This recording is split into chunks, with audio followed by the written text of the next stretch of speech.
Thank you for staying tuned. Tonight you're focusing on tobacco control. We are having the National Taxpayers Association to, of course, digress some of these matters. We are having Ms. Francisca Marabo to help us look at what the government is doing so far, given that the World Health Organization say 7 million people die annually due to tobacco use, with more than 800,000 being second-hand smokers.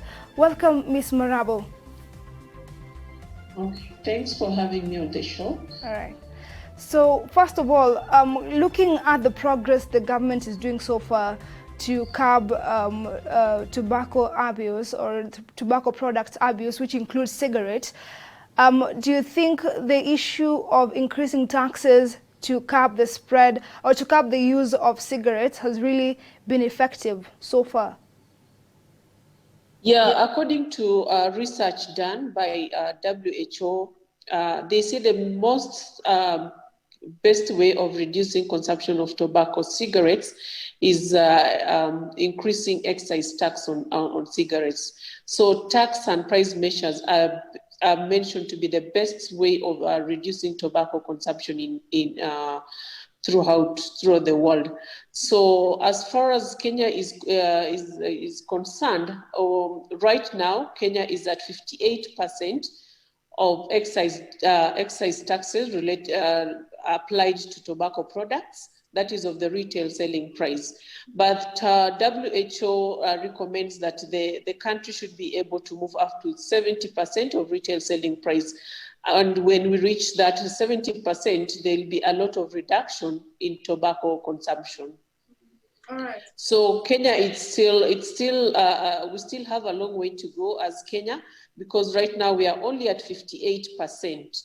And in this financial year, through the Finance Act, there was no increase of tobacco taxes or excise duty applicable to cigarettes. Now, looking at the excise duty since 2015 up to now, we're talking about 2020. Are we seeing the government, of course, creating more revenue and curbing the use of tobacco products using the excise duty? Because some have said that the increase of excise duty has not really helped to curb the use of cigarettes in the country. Mm. Yeah, we can say that Kenya has actually had a very complex exercise tax system for tobacco products, because there have been always a mix of excise duty. Sometimes since 1993 to 2017, they have been the country or Kenyan government has been applying different type of excise taxes. Sometimes they would apply ad valorem taxes. Sometimes they apply specific taxes. And right now, what the government is applying is a two-tier specific taxes. So that change in taxes has made the collection of excise duty related to cigarettes to be a bit unstable. So what the government needs to undertake or needs to apply is to apply a specific excise taxes for all types of cigarettes, whether they are plain cigarettes or cigarettes without filters. And that is why maybe you have not made so much efforts in reducing tobacco consumption using tax and price measures, because of changes in the excise duty applicable to cigarettes or applicable to tobacco products. Mm-hmm. All right. So, some have complained that what the Kenya Revenue Authority is doing so far in terms of collecting the revenue from, of course, taxing tobacco products is not used to help in tobacco control, in terms of creating awareness, in terms of helping those who have, gone to rehabs due to the use of tobacco products. Has this been a complaint that the National Taxpayers Association has, of course, created a concern about, to sort of try and lobby the government to use some of this revenue taken from the tobacco products to be used in tobacco control in the country? Ideally, remember last year in 2019, the there was a court case where the tobacco industry was trying to mention that the tobacco control regulations, which came up or which were developed by Kenya in 2014, they did mention that those tobacco control regulations were unconstitutional, because some of the things that were being mentioned or that were being that they wanted it to be implemented in the tobacco control regulations is for the tobacco industries to contribute 2%, so that the 2% can be used for the solar. It's actually called the Solatium Fund, so that the 2% can be used to sensitize the public about the effects of tobacco, consuming tobacco products or cigarettes per se, and also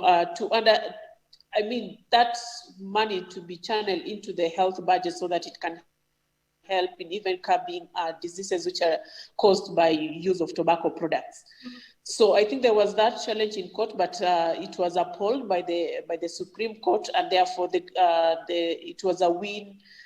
The government won that particular court case, and therefore the industries lost, and therefore they are supposed to contribute 2% as solatium fee, so that it can cater for such like cases of NCDs, and to create awareness on the effects of these tobacco products.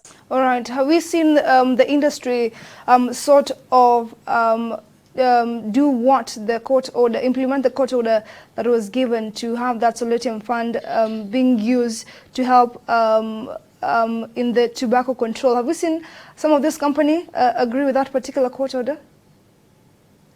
I mean, it was a long battle in the court, and therefore at the end of it all, they lost it, because the Supreme Court said this one should be implemented, and therefore they're supposed to contribute the 2% solatium fee.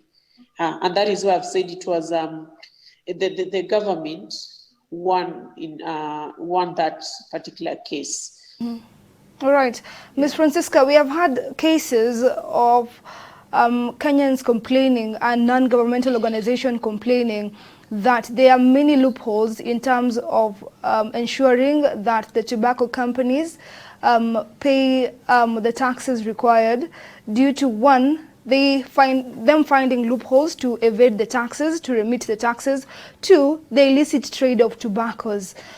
This particular concern, are we foreseeing a way that the government is, what the government is doing to ensure the companies, one, remit taxes, and we deal with illicit trade, given that it is quite a dragon when it comes to tobacco use in the country? Yeah, you remember, yes, last year, or early this year, actually, the government did sign the illicit trade protocol to curb some of these tobacco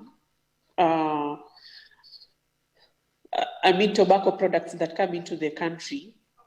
And therefore, I think with the signing of the illicit trade protocol, then I think it will be able to take care of some of those loopholes used by the tobacco control companies.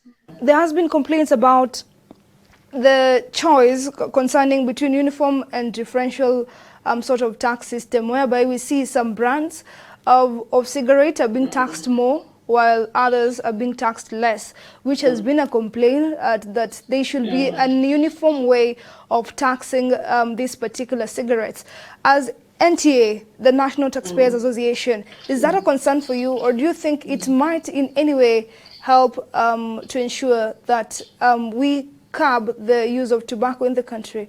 Kenya right now applies 2-tier specific taxes to tobacco products or to cigarettes, and that what means is that they are charged differently. The cigarettes without filters are charged 2,500 per milli, that is per 1,000 cigarettes, and then the cigarettes without filters are charged 1,800. And therefore, you'd find that Kenya still applies 2-tier specific rate of those of cigarettes with filters and cigarettes without filters. And therefore, what This means, therefore, that you'd find that some brands are a bit cheaper and some brands are a bit expensive. So the brands that are a bit cheaper then makes it easier for them, for the smokers to purchase them. And therefore, what we recommend as National Taxpayers Association is to have a single tier structure or a uniform tax structure for this particular type of cigarettes, so that there's no shifting to cheaper brands by these particular smokers, because it becomes affordable. But when we have one single rate for these cigarettes, then we're gonna have them being expensive, and therefore the smokers will not be able to shift to any cheaper brand, because we only have one rate or one flat rate for all these particular kind of cigarettes. So we are advocating for uniform specific rate for all these particular kind of cigarettes, so that to avoid smokers from shifting to cheaper cigarettes. And it will also lead to reduction of the number of smokers, because the prices of these cigarettes will be a bit higher. And this also will mean there will be increase in excise revenue collected by the government, because of the higher rate of these particular cigarettes.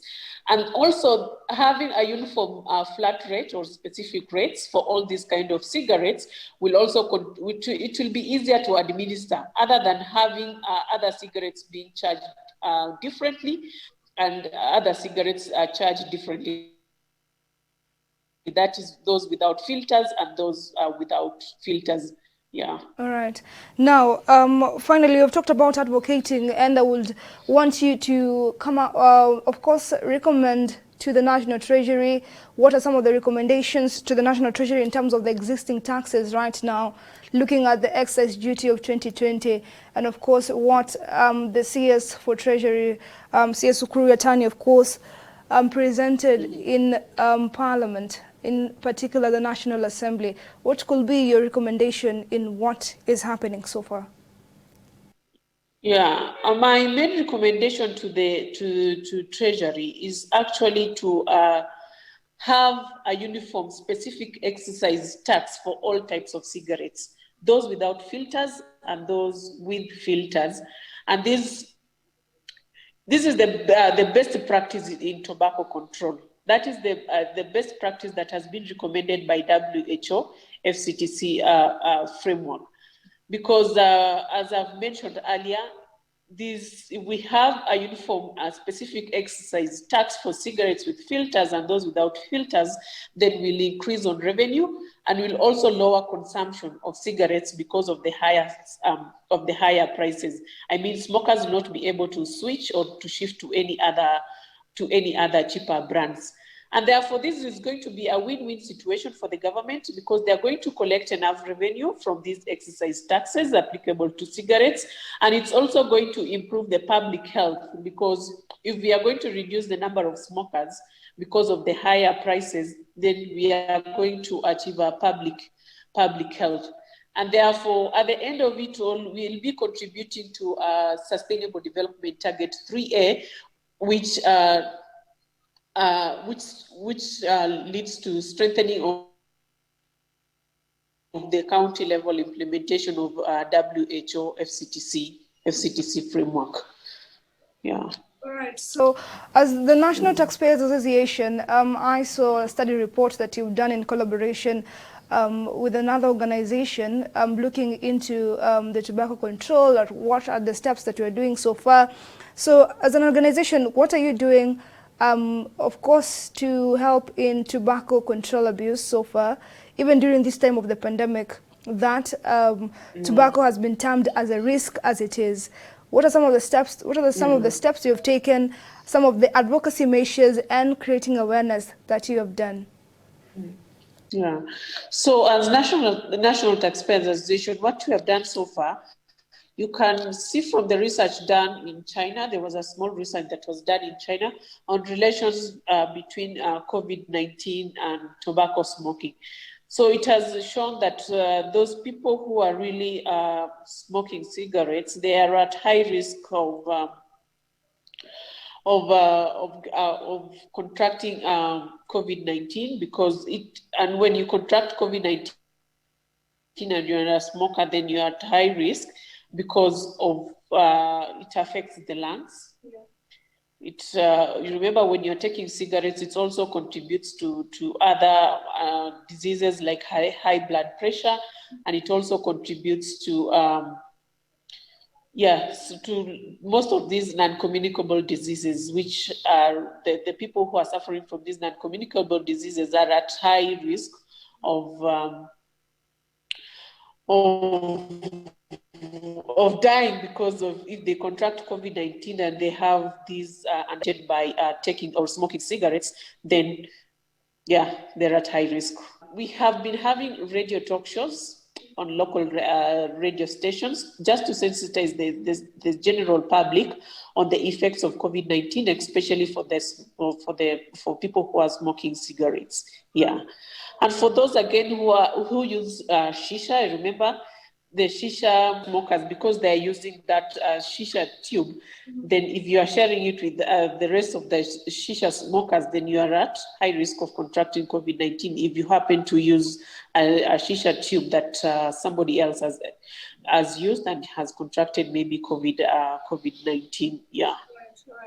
So it is really a step there, and it is a progress of what you're doing so far in terms of creating awareness, in terms of lobbying the national government to do more in terms of taxing these tobacco products. Of course, it is really a step towards the right direction. Thank you so much, Ms. Francisca Marabo, for making time and, of course, giving us an insight on what the government is doing and what you're doing to keep the government in check when it comes to this particular issue.